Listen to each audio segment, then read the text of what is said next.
Can China and the United States overcome the Thucydides trap and create a new paradigm of major country relations?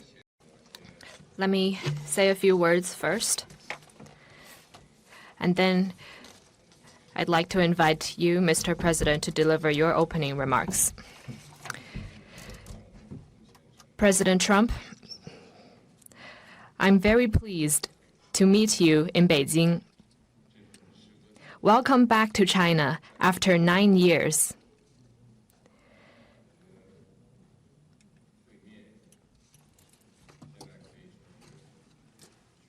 The whole world is watching our meeting. Currently, transformation not seen in a century is accelerating across the globe, and the international situation is fluid and turbulent. The world has come to a new crossroads.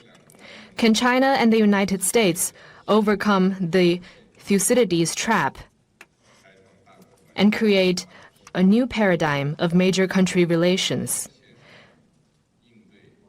Can we meet global challenges together and provide more stability for the world? Can we, in the interests of the well-being of our two peoples and the future of humanity, build a brighter future together for our bilateral relations? These are the questions vital to history, to the world, and to the people. They are the questions of our times that you and I need to answer as leaders of major countries. This year is the 250th anniversary of American independence. Congratulations to you and to the American people. I always believe that our two countries have more common interests than differences. Success in one is an opportunity for the other, and a stable bilateral relationship is good for the world. China and the United States both stand to gain from cooperation and lose from confrontation. We should be partners, not rivals. We should help each other succeed and prosper together and find the right way for major countries to get along well with each other in the new era. Mr. President, I look forward to our discussions on major issues important to our two countries and the world, and working together with you to set the course for and steer the giant ship of China-U.S. relations so as to make 2026 a historic landmark year that opens up a new chapter in China-U.S. relations. I will pause here and hand over to you, Mr. President. Thank you. Well, President Xi, I want to thank you very much. First of all, that was an honor like few have ever seen before. And I think I was particularly impressed by those children. They were happy. They were beautiful. The military is obvious. It couldn't be better, but those children were amazing, and they represent so much. And I know they represent so much to you. You and I have known each other now for a long time. In fact, the longest relationship of our two countries that any president and president has had. And that's, to me, an honor. We've had a fantastic relationship. We've gotten along. When there were difficulties, we worked it out. I would call you, and you would call me. And whenever we had a problem, people don't know, whenever we had a problem, we worked that out very quickly. We're going to have a fantastic future together. Such respect for China, the job you've done. You're a great leader. I say it to everybody. You're a great leader. Sometimes people don't like me saying it, but I say it anyway because it's true. I only say the truth. And I just want to say on behalf of all of the great delegation that we have the greatest businessmen, the biggest, and I guess the best in the world. We have amazing people, and they're all with me. Every single one of them, we asked the top 30 in the world, every single one of them said yes. And I didn't want the second or the third in the company. I wanted only the top. And they're here today to pay respects to you and to China. And they look forward to trade and doing business. And it's going to be totally reciprocal on our behalf. So I really look very much forward to our discussion. It's a big discussion. There are those that say this is maybe the biggest summit ever. They can never remember anything like it. It's, I can say in the United States, people aren't talking about anything else.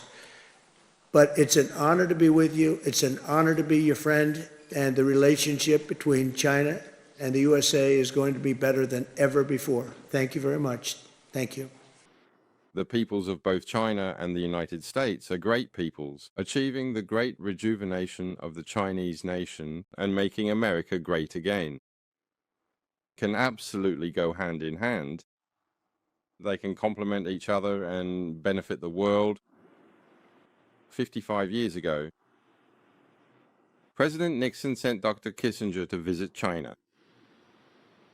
China and the United States launched ping-pong diplomacy. Both governments and peoples worked together to open the door frozen for more than 20 years. This became a major event in the history of contemporary international relations. Since then, many stories of openness and cooperation have continued to be written between China and the United States. These have become celebrated tales of friendship. Under the new circumstances, I, together with President Trump, in response to the expectations of the peoples of both countries and the expectations of the international community, through multiple meetings and phone calls, we have promoted China-US relations and maintained overall stability. Today, President Trump and I had an in-depth exchange of views on China-US relations, as well as on international and regional situations. We are in complete agreement that China-US relations are the most important bilateral relationship in the world today. They can only be managed well, not poorly. When our two countries cooperate, both benefit. When we fight, both are harmed. We should be partners, not rivals. We have agreed to build a constructive and strategically stable China-US relationship to promote the stable, healthy, and sustainable development of China-US relations, and to bring more peace, prosperity, and progress to the world. To the highly respected former President Trump, ladies, gentlemen, and all our dear friends, it is an honor to be here.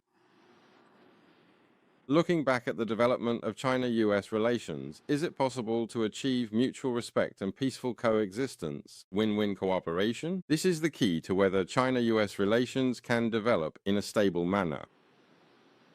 Today, in a world of change, China-US relations carry the well-being of over 1.7 billion people in both countries and concern the interests of more than 8 billion people around the world. We should jointly shoulder this historic responsibility and steer the giant ship of China-US relations along the right course.